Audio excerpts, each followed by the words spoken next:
بسم الله الرحمن الرحيم. اهلا بكم حبايبي. النهارده باذن الله هنعمل مهلبيه البرتقال والجزر. ادي كيس برتقال. طبعا انتوا على كل كوبايه عصير بيتحط عليها معلقه نشا، والسكر زي ما انتوا عايزين تحطوا معلقه سكر هحطوا، عايزين تزودوا عايزين تقللوا السكر، ده اختيار ليكوا انتوا على حسب ما الواحد بيحب ايه، الحاجه مسكره قوي نص ونص قليله، ده السكر ده اختيار. هنجيب كيس العصير البرتقال نحط عليه كوبايه لبن بالشكل ده كده، ونحط عليه النشا. طبعا زي ما قلت لكم النشا على حسب المقادير، يعني كوبايه عليها معلقه نشا. انا عشان عامله شويه كتار هحط النشا ده، بس انا معيراه على كل كوبايه معلقه نشا. وهحط السكر برضو، السكر اختيار، انا مش عايزاه مسكر قوش. احط ادي معلقه 2 3 4، حطيت 5 معالق، بس انا اللي انا عاملاهم دول 6 كوبايات بكوبايه اللبن. انا عشان ايه ما بحبش الحاجه مسكره قوش. وهروح مقلباه بالشكل ده، مقلبه النشا كله على البارد. بسم الله الرحمن الرحيم.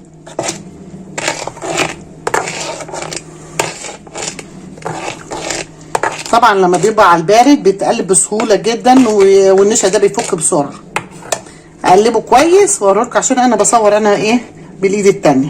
زي ما انتم شايفين يا حبايبي، بعد ما قلبت كويس النشا في اللبن في العصير البرتقال والجزر بالشكل اللي انتم شايفينه دون. طب افرض انه كلكع معاكم مش عارفين، اضربوه في الخلاط، شفشق الخلاط. هاخده كده على طول وهروح حطاه على ايه، على عين البوتاجاز بالشكل اللي انتم شايفينه ده. كل شويه اقلب علشان ايه ما يكلكعش مني.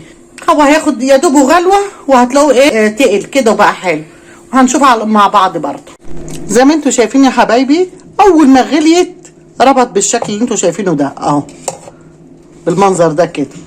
ان هو واخدينه مفضيينه في الكاسات في الاطباق في اي حاجه تحبوها.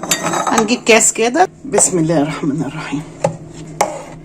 طعمها جميل جدا وحاجه حلوه في ثواني بتتعمل، ولا متعبه ولا اي حاجه.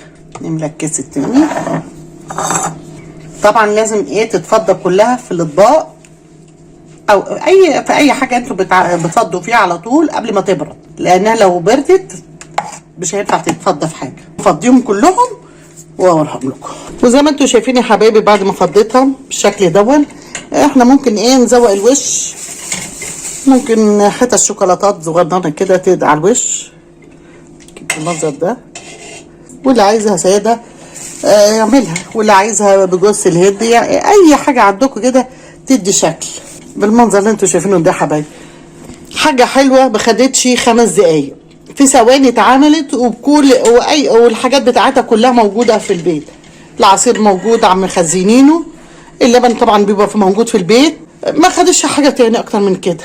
واي حاجه عايزين تحطوها على الوش حطوها، مش عايزينها تاكلوها كده ساده، جميله جدا وطعمها روعه. ودي المهلبيه بالبرتقال والجزر على طريقه مطبخ ماما بطه. لو عجبكم الفيديو اشتركوا في مطبخ ماما بطه واعملوا لايك وشير، واللي ما اشتركش في القناه يشترك. والسلام عليكم ورحمه الله وبركاته.